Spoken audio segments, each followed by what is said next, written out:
back to Ellsworth Road Productions Custom Creations. It's new tool day again in the shop, and look what I got. I got a Bosch Colt trim router, new router guide for it, and a set of T-bits, quarter-inch shaft router bits. We're going to give these a shot, and I'll give you a good review on them. Please like the video and subscribe to the channel. That keeps me bringing you quality reviews. And hey, let me make the mistakes with the tools first. Enjoy.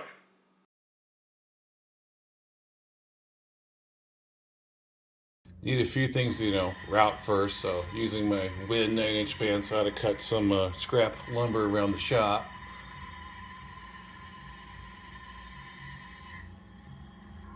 This is just some scrap pine. Actually, what I think it's an old bed slat, so pretty much you can use anything to route, just to play with. I've had this Win bandsaw now for about 3.5 years. I gotta say it's doing me pretty good.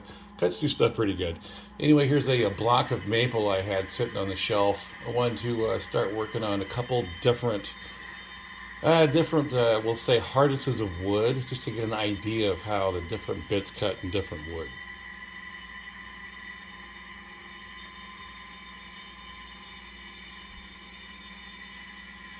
And not the smoothest cut. I really need to get my guide back on there. But hey, I'm going to route the edges.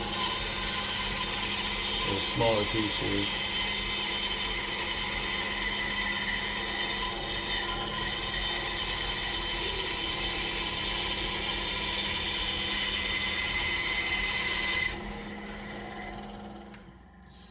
All right, so basically what I'm using is a flush trim bit, because I know I have some edges that aren't exactly perfect on these blocks, so I figure a nice practice is throw on this little 1/4-inch flush trim bit and go around the edges and just kind of get used to how this thing feels in my hand.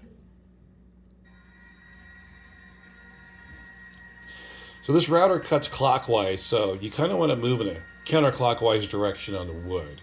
And one thing I did notice is you want to start cutting on the side of the wood that where the grain goes uphill and to the right. That helps prevent chipping on the edges.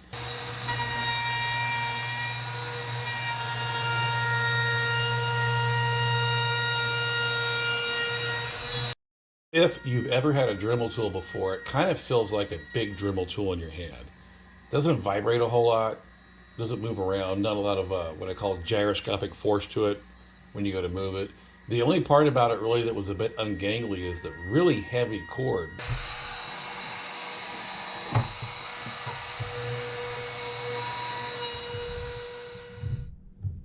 So now I'm going to use a roundover bit. Figure that's a first thing to give a shot. I'm just kind of playing with the depth, the little gesture wheel on the sides. I'm going up and down. I'm just kind of really eyeballing this. I'm not really trying for any specific measurements. I'm just looking to get some experience here. Too much, just a little bit around. I think that'll work.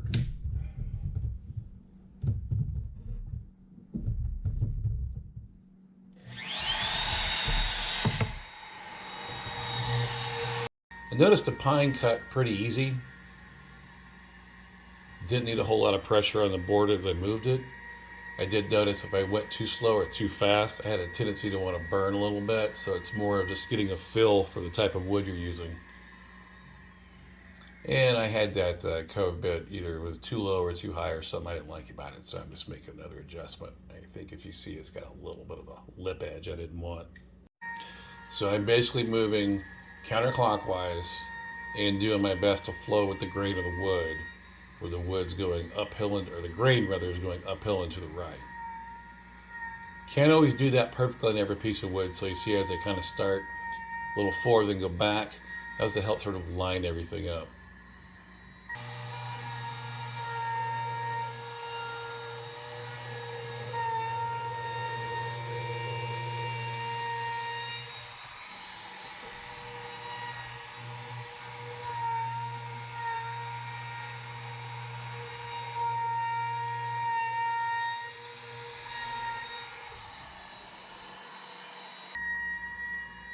There we go, starting to cut that maple now. Yeah, definitely does not cut as quick. This is where I had to be really careful not to burn, because I was getting used to that pine, so this one takes a little bit of a slower hand. Again, though, this little Bosch router is still cutting it pretty darn smooth. And it's fixing my edge up a little bit.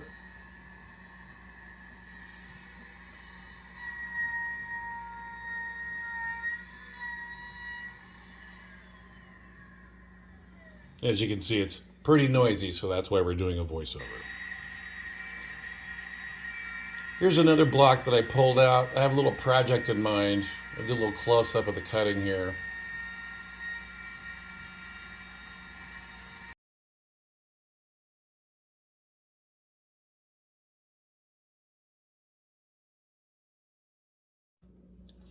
Man, look at those chips flying. All right, watch this little move I make right here. As I start in and go forward, right there. Because I had to follow the grain of the wood, and I also had to have something to line up with because I'm sort of freehanding here. So I did get a little bit of a cheat in, but it worked. Again, router cuts pretty good. Decided to finish this project up. You'll see here in a minute, I'm going to add a little bit to it. This is using my drill press from Harbor Freight. Chicago Tools, I think. These are the bandsaw again.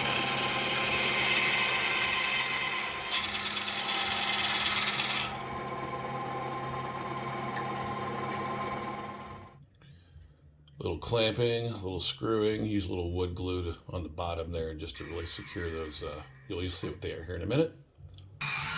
And this is for a project that's already had a buyer for it. And you'll see the finished result here after I put a little stain on it, a little bit of lacquer, and then something the wife put together here at the very end. We basically already sold this, made enough money off it to pay for those router bits. So again, my first day with this hand router, yeah, I made 35 bucks. So what's my opinion of this little Bosch router? Well, pretty dang high. I mean, my first day with it, I was able to make something that we already sold to pay for part of the purchase. That's how good of a product this is. Highly recommend it for the shop. Highly recommend it for anybody's shop.